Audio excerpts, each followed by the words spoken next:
Hello, hello, hello tout le monde. Bienvenue sur les lundis décalés du 3 mars 2025. On commence ce nouveau mois de mars. Il fait beau, il commence à faire chaud. Enfin, en tout cas, à Marseille, il commence à faire chaud. Je vous invite donc à vous connecter, à marquer hashtag direct pour ceux qui sont en direct et à marquer hashtag replay pour ceux qui verront cette vidéo en replay. Je me connecte également sur mon téléphone. Marquez-moi des commentaires pour être sûr que je les vois parce qu'il y a des bugs Facebook. Et bonjour, donc c'est bon, n'importe quoi, j'ai Julie qui dit bonjour. Donc je vois vos commentaires en temps et en heure. Parfait, on est bon, super. Donc, aujourd'hui, on va parler de comment, coucou Céline, de comment exploiter son potentiel. Mais avant ça, moi, j'aimerais un petit peu que à chaque fois qu'on fait un lundi décalé en début de mois, vu qu'on est dans un groupe de coaching, vous marquez vos objectifs du mois. Sur quoi vous allez porter votre focus ce mois-ci? Quel est votre point faible qui vous a un petit peu challengé le mois dernier? Et sur quoi vous allez porter votre focus ce mois-ci? Coucou Nicolas, coucou Patricia.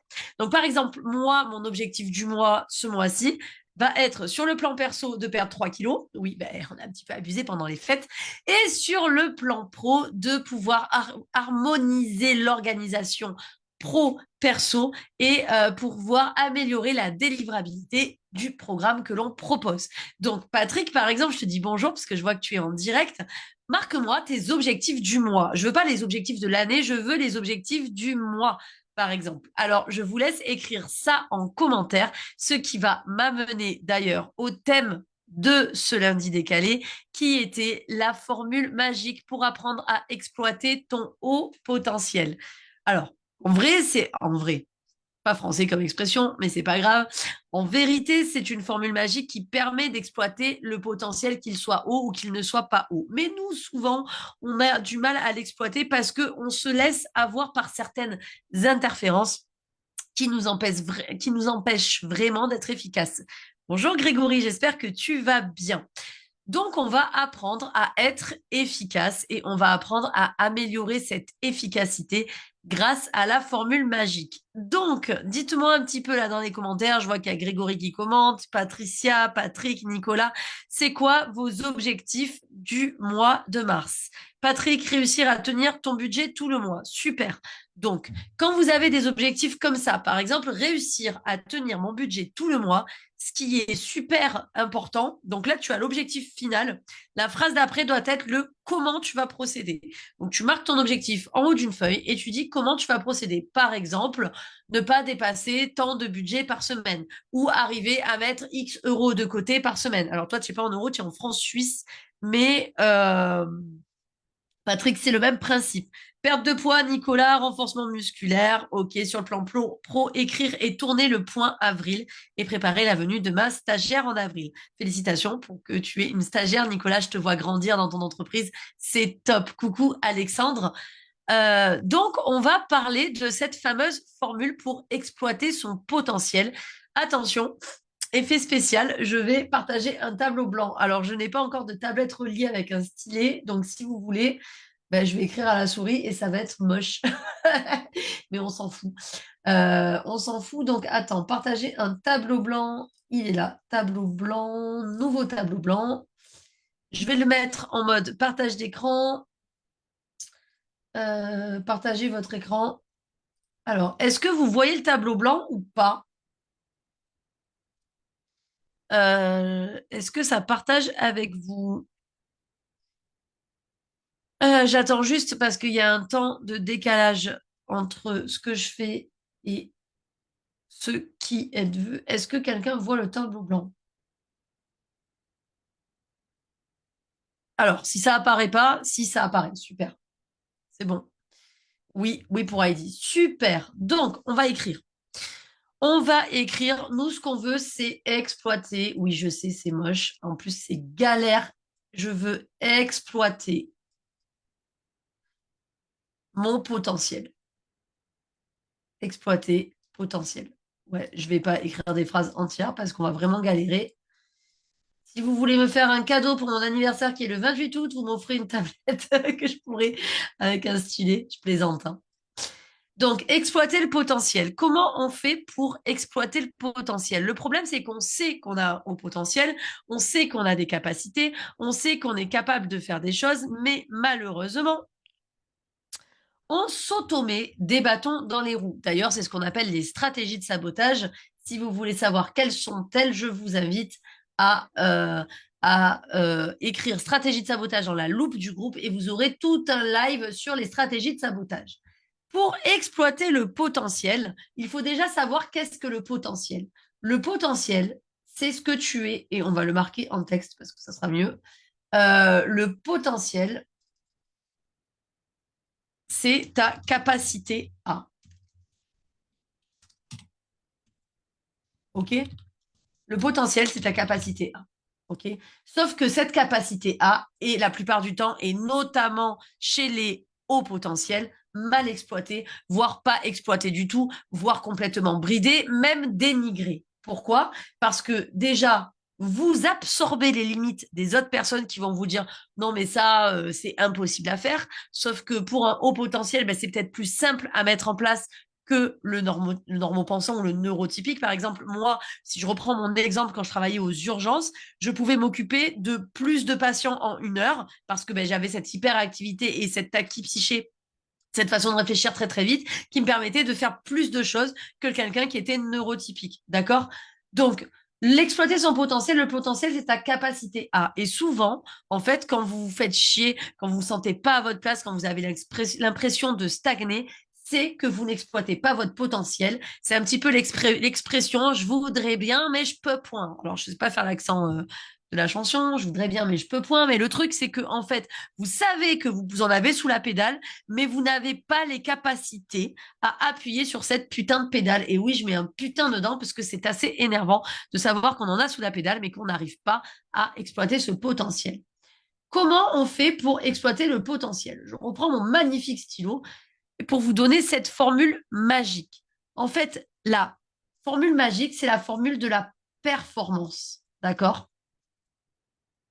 Hop, performance. Pour exploiter le potentiel, cela va nous permettre d'être performants. La performance, attention, ce n'est pas de l'arrivisme. Parce que souvent, il y en a certains d'entre vous, et ça je l'ai entendu, qui avaient des croyances limitantes par rapport à la performance. Oui, mais performance, c'est être productif, performance, c'est être... Alors, il y en a qui partaient carrément dans de la capitalisation, des trucs comme ça. Non, être performant, c'est juste être bon dans le domaine dans lequel tu es génial. Ta zone de génie, c'est pas le génie, genre je vais inventer un vaccin qui va sauver le monde. Ta zone de génie, c'est là où tu es bon. Et là où tu es bon, là où tu vas pouvoir t'épanouir, ça va être là où tu vas être performant. Et pour être performant, ben, il va falloir exploiter tes capacités. Si tu n'exploites pas tes capacités, tu ne seras pas performant. Et c'est dommage, parce qu'on a tous une zone de génie, à toi de trouver la tienne. Le problème, c'est que la performance, elle a une formule magique et je vais te la donner. La performance, c'est quoi sa formule magique? La performance, c'est ton potentiel, d'accord? Donc ton potentiel, c'est-à-dire ce qu'on a dit, ta capacité à, ça c'est la performance, à laquelle tu soustrais, donc moins, tes interférences. C'est quoi les interférences? Et là, je vais vous demander d'écrire dans le chat. Tes interférences, c'est tout ce qui t'empêche d'être performant. Tes interférences, c'est tout ce qui te met des bâtons dans les roues. C'est-à-dire que tu as un potentiel inouï, tu as un haut potentiel, et pourtant, tu te fais bouffer par tes interférences, ce qui fait diminuer ta performance. Incroyable. Incroyable. C'est-à-dire que je m'automets des bâtons dans les roues. Donc, pour savoir faire les choses, il faut savoir les nommer. Quel est mon potentiel? Est-ce que oui ou non, ouf, j'ai fait une bêtise, est-ce que oui ou non, aujourd'hui, j'en ai sous la pédale? Est-ce que oui ou non, aujourd'hui, j'exploite tout mon potentiel ou je pense encore pouvoir progresser? Alors, je pense que vous allez tous dire oui, encore sous la pédale, je peux progresser. D'accord? Ensuite, il va y avoir les interférences. Alors effectivement, ça peut être des excuses à Heidi en interférence, ça peut être des peurs, ça peut être l'attente de la validation extérieure. Tu en as donné quelques exemples et j'aimerais bien que dans le chat, vous marquez, si vous arrivez à les repérer, quelles sont vos interférences. Si vous n'arrivez pas à les repérer, c'est aussi à ça que sert un coaching. Le coaching, il sert à appuyer là où ça fait mal pour pouvoir en fait bien penser la plaie, la cicatriser et aller encore plus loin. D'ailleurs, c'est le thème de cette semaine là, qui débute, c'est le déni chez le neuroatypique et c'est ce qui t'empêche justement d'être performant et donc d'exploiter ton potentiel. La performance, c'est de l'exploitation de ton potentiel. La performance, c'est arriver à mettre de l'essence dans la Ferrari qui est dans ton jardin. D'accord? C'est un peu l'exemple que je prends tout le temps. Et donc, dans les interférences, eh ben, en fait, on peut avoir des interférences qui sont dans différents domaines. Il peut y avoir des interférences humaines.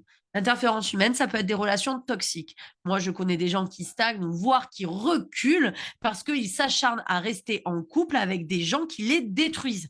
D'accord? Je ne parle pas forcément de destruction physique, de violence physique. Je parle de destruction mentale. Je parle de gens qui vous tirent vers le bas et il y en a plein. C'est ce qu'on appelle malheureusement des boulets. Alors, je sais qu'on veut absolument aider tout le monde, mais la première personne que tu dois aider si tu veux aider l'autre, c'est t'aider toi. Et si, en fait, tu te fais tirer vers le bas, ben, tu ne t'aides pas. Donc, il peut y avoir des interférences humaines. N'hésitez pas à commenter si vous avez d'autres visions dans les interférences. Il peut y avoir des interférences de moyens. Par exemple, dans les objectifs de Patrick, il va y avoir les interférences de moyens. Les interférences de moyens, Patrick, il dit qu'il doit gérer son argent. Peut-être que le fait de mal gérer son argent va interférer dans un objectif dans lequel il veut se lancer. Et donc, c'est une interférence qui est à cause des moyens. Donc, par exemple, dans l'exploitation dans performer, j'ai besoin pour performer de partir faire une formation au Canada, je manque de moyens. Donc, j'ai le potentiel pour faire cette formation. Par contre, mon interférence principale, c'est le manque de moyens. OK? Donc, cette interférence-là, c'est celle-là que je vais devoir régler. OK? Je veux partir, par exemple, au Canada faire une formation. Donc, j'ai le potentiel pour la faire, mais j'ai mon chéri qui me fait du chantage affectif et qui me menace de me larguer si je pars. C'est une interférence humaine. À vous de régler le problème de l'interférence humaine. OK? On n'est pas dans un règlement binaire, on est des adultes, on n'est pas obligé de tout larguer, de tout laisser tomber, de se priver totalement, de se frustrer. Il faut après régler les problèmes de manière adulte et ça, justement, c'est un autre problème, mais n'hésitez pas à en parler avec nous dans le chat ou à dire je désire en parler et on viendra dans tous les cas vers vous en privé pour mettre à plat tout ça et apporter de la clarté à vos problématiques du moment. Il peut y avoir également des interférences de ressources. Les ressources, c'est pas forcément les moyens, les moyens financiers. Ça peut être des ressources en termes de capacité. Par exemple, des ressources intellectuelles, ça peut être des ressources financières, effectivement, ça peut être des ressources, qu'est-ce que je pourrais dire, matérielles aussi. Donc, ça, ça peut être une forme d'interférence. J'avais noté également des interférences environnementales. D'accord? Les interférences environnementales, ça peut être de l'environnement social. Donc, on redevient sur de l'humain. Ça peut être de l'environnement naturel. D'accord? Par exemple, dans mon rêve, c'est de créer un restaurant où on pourra manger en terrasse la plupart du temps. Ah, mais putain, le problème, c'est que j'habite en Bretagne, il pleut tout le temps. Merde. Interférence naturelle, d'accord? Donc, qu'est-ce que je peux faire? Je peux faire une terrasse couverte qui peut s'ouvrir sur les côtés. En gros, vos idées, vos objectifs, votre potentiel, c'est tout ce que vous allez pouvoir exploiter si vous arrivez à enlever les interférences. Et exploiter son potentiel, ça, hop, je reprends mon stylo pourri, va vous permettre d'atteindre, et je vais le mettre en rouge, exploiter votre potentiel va vous permettre d'atteindre vos objectifs, quels qu'ils soient. Quels qu'ils soient. OK? Le tout, c'est de noter les interférences, lesquelles c'est, et de poser des petites actions, donc des sous-objectifs, pour pouvoir annihiler ces interférences, pour pouvoir exploiter ton potentiel et finalement, au final, améliorer tes performances. Voilà, ça c'est la démonstration que je voulais vous faire aujourd'hui. Donc je vais départager ça pour revenir en plein écran. J'espère que ça vous a parlé. Si vous avez compris mais que vous ne savez pas comment faire, sauf bien sûr ceux qui sont déjà dans le programme des corps et on en reparlera en collectif et vous pouvez en parler avec nous en privé. Si vous avez compris mais que vous ne savez pas comment faire, vous tapez décor, D-E-C-O-R, et moi je vais vous expliquer comment justement changer de décor. Je reviendrai vers vous en privé pour vous amener de la clarté déjà à votre situation. On fait un petit audit rapide de 10 minutes, on voit quel est le problème et derrière, on avance parce que ça suffit, je pense, au bout d'un moment. Je vous souhaite sur ce un très bon appétit et je vous dis à très vite. Bye bye et très belle journée à vous.